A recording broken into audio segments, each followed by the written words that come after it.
So nagpaalam sila sa atin kung pwede natin nila hiramin yung witness. Kasi insulto po sa atin yung sabihin, may mangyayari sa kanya dito. Hindi ako safe, may mga senador doon. Ang sabi ng congressman, magsalita ka muna. Sila ay takot sa kanilang ginagawa mismo. Hindi po yan gagawain ng Senado na mag-impluensya ng resource person. Never pa nangyari yan na mayroong pumunta doon sa baba, tinakot yung nakakulong contempt, cited in contempt na resource person. Gawain nila yan sa House of Representatives. Ganun po pala. He's still in legal custody. Dapat po, Therefore, igagalang po kung ano yung aming iniwan. yes, Doon tayo magsisimula. Ang iniwan ninyo, cite in contempt. Hindi And po. legal Nasa custody legal of the custody Senate. na po ng ano He was ng still House. under the legal ng, custody of ng the Senate. Mr. President, may I ask for a minute suspension? Session suspended. Senator Bato de la Rosa is seeking the floor. You are recognized. Thank you, Mr. President. The last time I know that Brice Hernandez was cited in contempt and was issued commitment order to the USA detention room. May I know the whereabouts of that Brice Hernandez right now, Mr. President? Well, according to the newspaper accounts that I've read, I think they had our Senate President and the Speaker of the House had an agreement to commit Brice Hernandez at the PNP Custodial Center at Camp Crame. May If I'm I correct, Mr. clarify? President. May I clarify that quite accurate answer by Senator Estrada for the information of Senator De La Rosa and the public. Yesterday, after the hearing, or during the hearings that they were conducting in the House, Speaker Martin Romualdez called me and said that their committee was allowing Mr. Hernandez to remain in the House and in the House of Representatives, and that he was requesting that he not be returned back to the Senate because of some fear for his life. That is according to him. So what I did was I asked the Speaker what he plans, because we cannot allow that. I said he is under our custody and therefore he is in contempt in the Senate. Pag iniwan namin sa inyo, sabi ko, ibig sabihin niyan para namin pinawalan. Correct, Kaya Mr. hindi President. ako pumayag. Correct. So Correct. what I did was I asked the Sergeant at Arms to bring Mr. Hernandez to the PNP Custodial Center, and that is where he is now. Still under the care of the OSAA. Mr. President, is there a possibility that we can commit him back here in the Senate? Of course, during the he is still under custody of the Senate, and therefore No, let him be jailed here, Mr. President. indirects. We had to give in to the request of the Speaker that he be not returned here as. Yeah, but Mr. President, I think as we speak, the jurisdiction of the person of Brice Hernandez belongs to the Senate. Yes, and that's why we can call him here anytime we need him. Thank you, Mr. President. Yeah. Senator Alan Cayetano is recognized. Sir President, on that The point, minority leader is recognized. yeah, may I know, Sir President, will that be the new rule? Because under the present rule, kung sino may jurisdiction, siya yung magde-decide. So for example, siya ay incarcerated under RTC. So magpapaalam tayo sa RTC kung pwede nating hiramin. So nagpaalam sila sa atin kung pwede natin nila hiramin yung witness. Kasi insulto po sa atin yung sabihin, may mangyayari sa kanya dito. Unang-una po, 24 tayo na lahat independent. Sinabi na rin po ng Senate President na ginagalang natin na independent ang Senate. Never naman po nagkaroon ng problema dito. ZTE, Pangulo pa. I remember dito, muntik kaming maghablutan, if Senator Lacson remembers, with former Congressman Andaya, with our other witnesses, with Secretary Neri. Di ba, parang may PSG pa atang pumasok, whatever, no? But we were able to handle it well and come to a conclusion. My point, Mr. President, is this. What if the reverse happens now? What if we borrow a witness from the House? Is that the new rule now? Na PNP custodial na? Or makikiusap tayo pabalik sa House? Because I don't think we should change rules without doing it either in caucus as a group. But I see the wisdom, Mr. President, of your immediate action. I'm not questioning your immediate action, Mr. President. I'm just asking, moving forward, shouldn't we keep the old rule na kung sino may custody, yun ang mag-keep nung custody niya, Mr. President? Yes, and that is the decision that the presiding officer made last night. Indeed, you are right.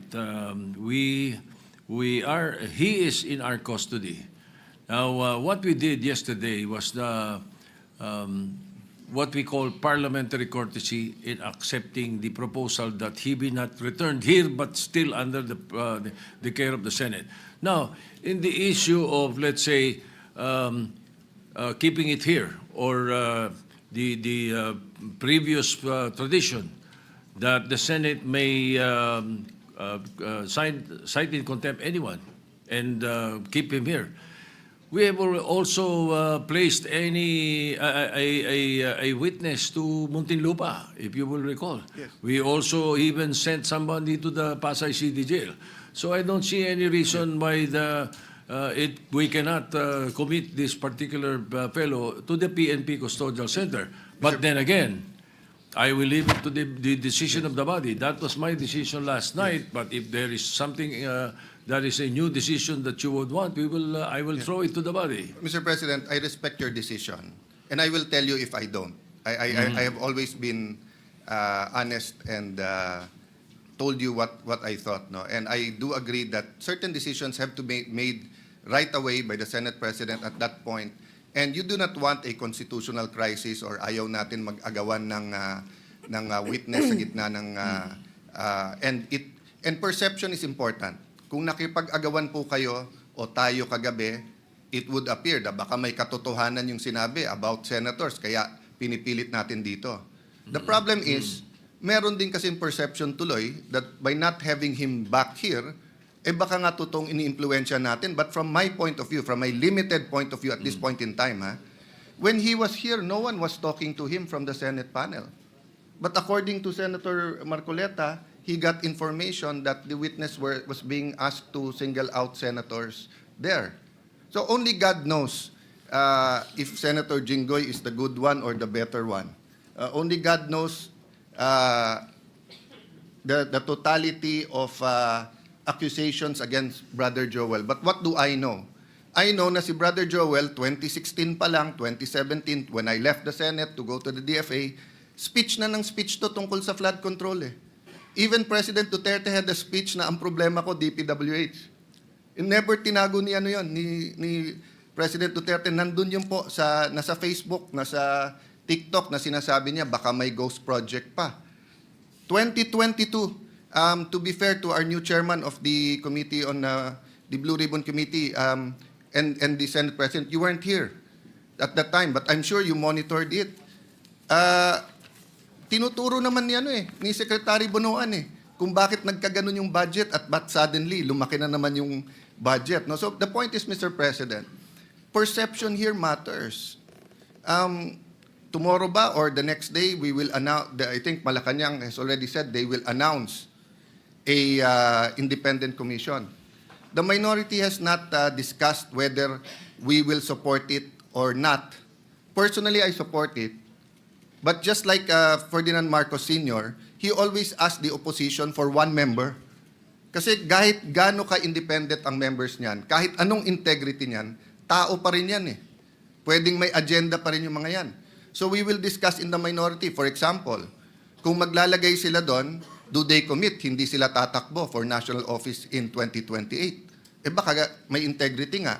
Gagamitin naman yung commission to run in 2028. Will they sign also that wala silang conflict of interest? Because some of the credible people now being interviewed are part of conglomerates and are working for oligarchs that also have their interest, maybe not in infrastructure, but on other things. So ang point ko, Mr. President, na-disrupt yung sistema ng corruption, which is good. Pero ang ginagawa pabalik ng mga corrupt, dinidisrupt din tayo eh. Dinidisrupt din yung mga nag-imbestiga. That's why yesterday, I'm happy we have a consensus, the majority and minority, that we should continue our hearings. Iba yung sa House. I mean, wala tayong pakialam doon. If we agree with it or not, nasa sa kanila yon. Kung nag-iimbento sila o totoo sinasabi nila, yan ang sistema eh. Democracy is messy. Tayo po dito, respetuhin din nila. Kung may problema sa miyembro natin, 24 naman po tayo. We call out each other and we find a way to still have coffee or merienda together in the lounge.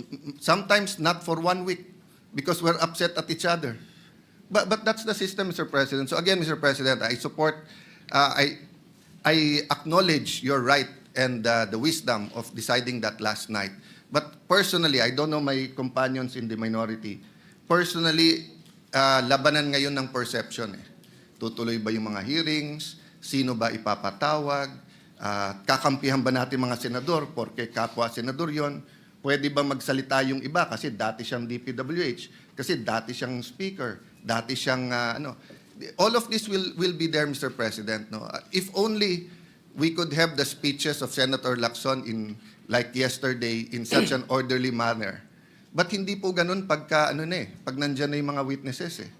Ang katotohanan po nun, kung 10 yung witness, unless we have 1 witness at a time, pero kung 10 ang witness, 10 ang senador, you cannot stop any senator kung sino tatanungin niya doon, Mr. President, di ba? So yun po ang problema lang, that since this involves high-ranking people and the PNP is not under the Senate, it creates another perception who controls who. But thank you for informing us that USAA is there and they're looking at that. No? But Mr. President, sa akin lang po, kung babaguhin yung rule, so I acknowledge you're not changing the rule. You made a decision and is throwing it back. But kung babaguhin yung rule, I think we have to discuss it thoroughly. Because nga, masyadong mabigat yung accusation nung DE ba? Assistant DE na takot siya dito or whatever. Kasi Mr. President, ang dami na natin naging witness dito kung sino-sino inaccuse. Inaccuse kapwa senador eh. Never naman. I think, when I was Blue Ribbon Chair, I just remember si Jun Losada natulog pa sa couch sa opisina ko. Sa baba, I think I only visited 1 witness once. Otherwise, hindi eh.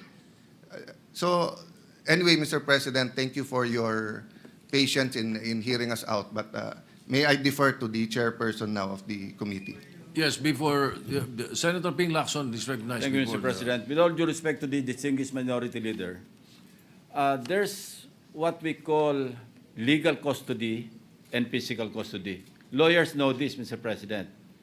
As long as the Senate retains the legal custody over the person of Brice Hernandez, the physical custody is of no moment, Mr. President. Whenever we need him, we'll just direct the PNP Custodial Center to deliver him here.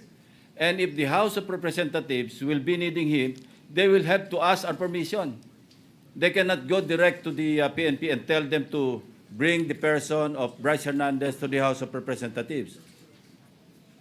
And this is not a new rule, Mr. President. We have committed Alvin Balag to the Pasay City Jail. We have committed persons cited in contempt by the Senate in other detention centers. We're not changing the rules, Mr. President. So that's my manifestation, Mr. President. Yeah. Minority Leader, go ahead. Tama po si Senator Lacson na may legal at physical custody. Pero it's always the committee and the Senate who decides the physical custody. So in the case na sinabi yung Pasay City Jail, it was the decision of Senator Dick Gordon and the committee na doon ilagay. In fact, ayaw nila eh. Yung mga kinulong doon, gusto nga dito. In this case, it is the witness, Assistant DE, saying, wag niyo akong dalhin doon, tapos siya yung nasunod. So the issue here is not only the physical and the legal custody. The issue also is the integrity of the Senate, the perception that if we don't have him here, de lahat na lang ng witnesses sasabihin, wag tayo doon. Paano kung wala rin silang tiwala sa PNP? Wag sa PNP, lilipat natin sa NBI.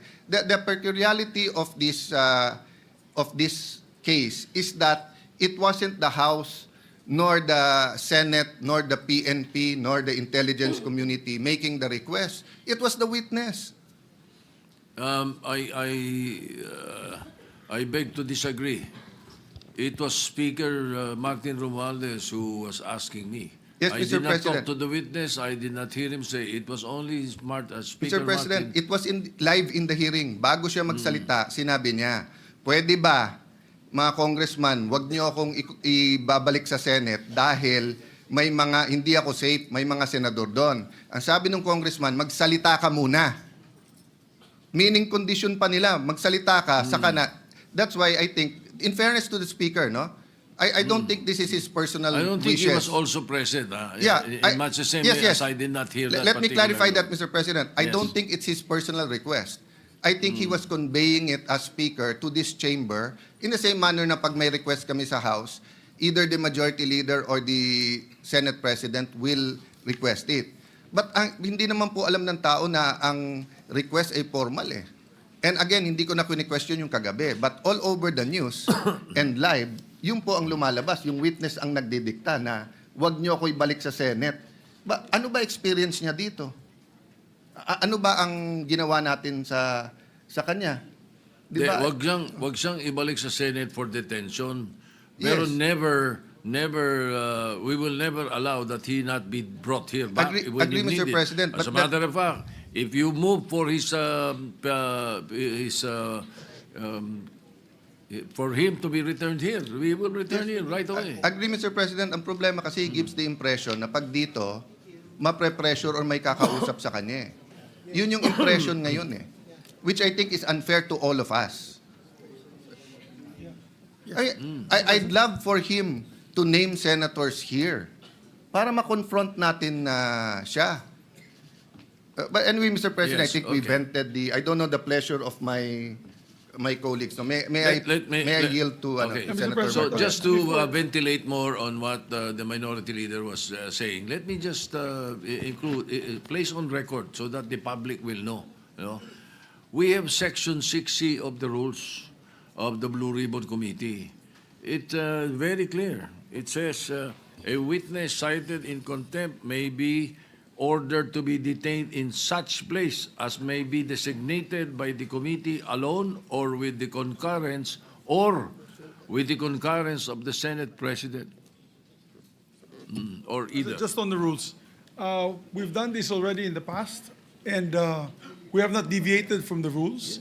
But if our good colleagues would like to discuss this further, maybe in a caucus, after the speeches, we could have a caucus and discuss, Mr. President, if we want him back here or we would keep him in the PNP Custodial Center. Yes, So that we can we'll- continue with the debates. We'll continue with that. But before I recognize Senator De La Rosa or Senator Marcoleta, again, for the concern of the minority leader, the People's or the Independent Commission that is being created, we leave it up to the executive. That's their problem. But in the Senate, I have filed since August 16 the Independent People's Commission. Perhaps your concern can be addressed in our own bill. I hope very soon we will be conducting a hearing of the matter. Yeah, both, Mr. President, because if you remember, during the time of Ferdinand Marcos Sr., there were independent commissions. And the opposition, and we are the new opposition here, Yes. advocated that. But I am studying your bill, and I thank you for filing it, Mr. We President. can include that. We can include that. And this bill will be a lot better than the executive order because the executive order can be shut down by the Supreme Court. But especially Section 4 of the proposed executive order. But in Section 4 of the Independent People's Commission, we are practically addressing that already right there in the bill. All right, thank you. Senator, are you giving way? Senator you, Mr. Marcoleta is President. recognized. May I have the permission, Mr. President, to read your letter addressed to the House Infrastructure Committee dated September 8, 2025. This is to formally approve your request for Mr. Brice Hernandez to attend your hearing tomorrow, September 9, 2025, 9 a.m. at the People's Center House of Representatives. We expect that he be returned safely immediately after the said hearing to the Senate. So this is very categorical, Mr. President. Your their request that he be called for hearing in the House of Representatives was conditioned upon his safely return to the Senate. There is no need for a motion, Mr. President. I was still the chairman of Blue Ribbon Committee at the time, and it was very clear that we committed him to the custody of our Sergeant at Arms. Not in Quezon City, not anybody else. And so, as already asked by Senator Alan, we are not supposed to change the rule. I move, Mr. President, that he be back immediately to the custody of the Senate, not only because this is the condition that you gave them, but more importantly, in order to erase the perception that if he is here in the Senate, he is not safe. I will reject the idea that if he returns in the Senate, manganganib ang buhay niya. It is as if that we're giving credence to his statement, which I believe is not true, Mr. President.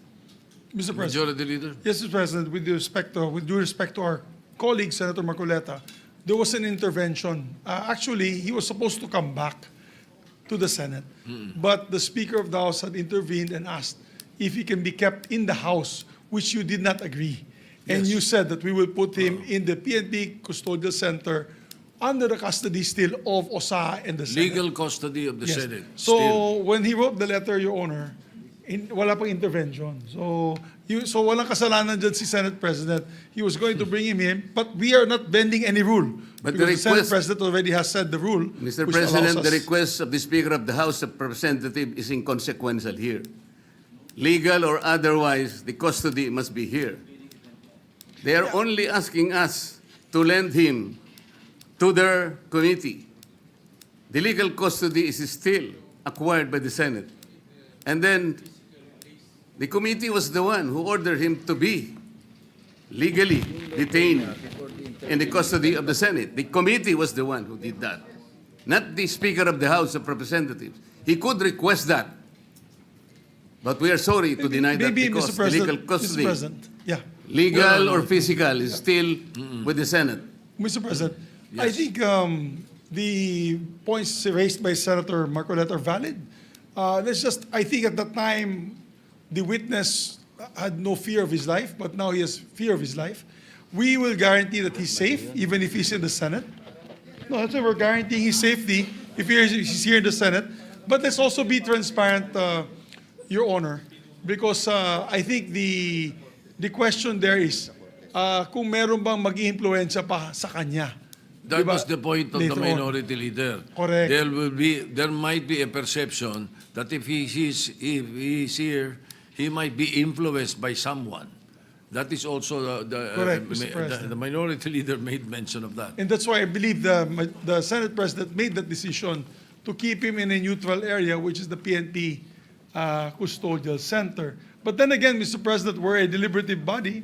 If the body would wish him back here to the Senate, then we can discuss it further. Mr. President, just a quick intervention. Go ahead, Senator Lacson. I would like to echo the earlier manifestation of the majority leader.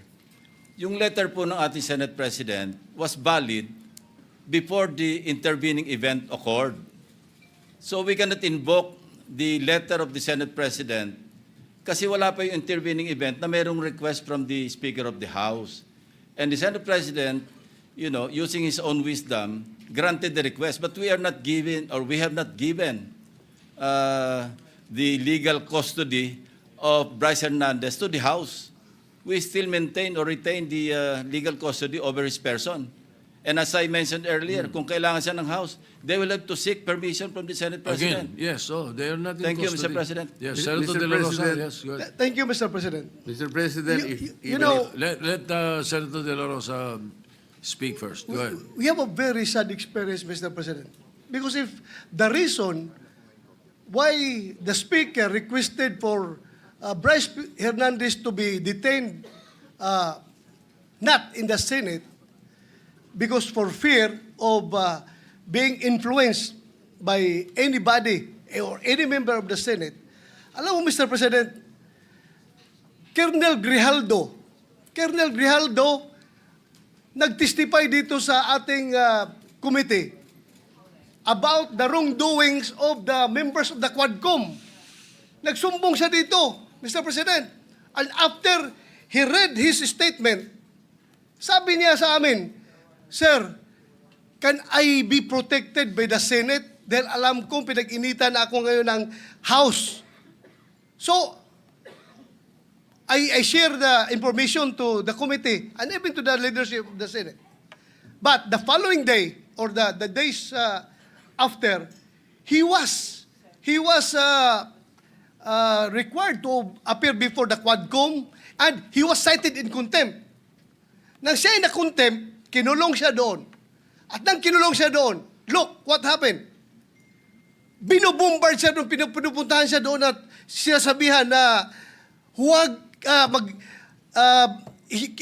yung gusto namin na mangyari, gawin mo na para makalabas ka na dito sa kulungan. Hindi nag-give in si Colonel Grijaldo, kinulong siya hanggang natapos ang 19th Congress. So, Mr. President, sila ay takot sa kanilang ginagawa mismo. Hindi po yan gagawain ng Senado na mag-impluensya ng resource person. Never pa nangyari yan na mayroong pumunta doon sa baba, tinakot yung nakakulong, contempt, cited in contempt na resource person. Gawain nila yan sa House of Representatives. Ginawa nila kay Colonel Grijaldo. Kaya huwag tayong basta-basta bumigay sa kanila dahil we should be independent from them, Mr. President. Hindi natin sila dapat sundin kung anong kagustuhan nila. We have to stand on our own. Thank you, Mr. President. Mr. President, Yes, Senator Marcoleta. noong pong September 8, 2025, ako pa rin po ang chairman ng Blue Ribbon Committee. Ang Blue Ribbon Committee po ang nag-approve ng legal and physical custody nung ma-cite in contempt si Brice Hernandez.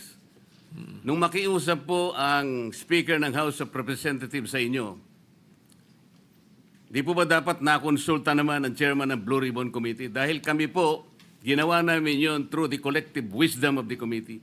Hindi po namin gawa-gawa yon. Kaya lang namin siya sinite in contempt sapagkat halos ipamukha na namin sa kanya ang mga datos. Ibinigay ko na sa kanya ang lahat ng ipinanalo at ipinatalo niya sa kasino. Pati yung ginagamit niyang dalawang ID na galing sa LTO, ayaw pa niyang aminin. Ganun po yung nangyari. Gusto lamang namin siyang turuan ng leksyon para sa ganun kahit papano baka maisip niya na dapat sana mapahiya na siya sa sarili niya kung meron pa siyang kahihiyan. Dapat naman sana nung siya'y mag-request ngayon sa House of Representatives, hindi po sa kanya dapat manggaling ang request kung saan siya magko-custody. Ang custody po yung natapos na. Nagsalita na po ang Blue Ribbon Committee. Bakit po hindi man lang nakonsulta ang Blue Ribbon Committee? Bakit kailangan po ang House of Representatives Speaker ang mananaig sa kanyang request? Kalabisan na po ba ang Blue Ribbon Committee noong araw na yon, Mr. President? May I be clarified on what date that transpired? Yesterday or September 8 po. Monday? Yes, Mr. President. Majority Leader. Monday was the hearing here in the Senate. Monday, he was cited in contempt. Yeah. But the hearing in the House was on Tuesday, September 9. Yes, And Tuesday. as, So in the evening, Opo. when yesterday, no. So in the evening, when the speaker called me, Senator Marcoleta was no longer chairman of the Blue Ribbon. No more, because we had already elected It was Senator already Senator Lacson. Lacson, yes. Ibig bang sabihin po, Mr. President, nawawala ng visa yung ginawa namin? Hindi. He's Ganun po pala. He's still in legal custody. Dapat po, Therefore, igagalang po kung ano yung aming iniwan. yes, Doon tayo magsisimula. Ang iniwan ninyo, cite in contempt. Hindi And po. legal Nasa custody legal of the custody Senate. na po ng, He was ng still House. under the legal ng, custody of ng the Senate. Mr. President, may I ask for a minute suspension? Session suspended.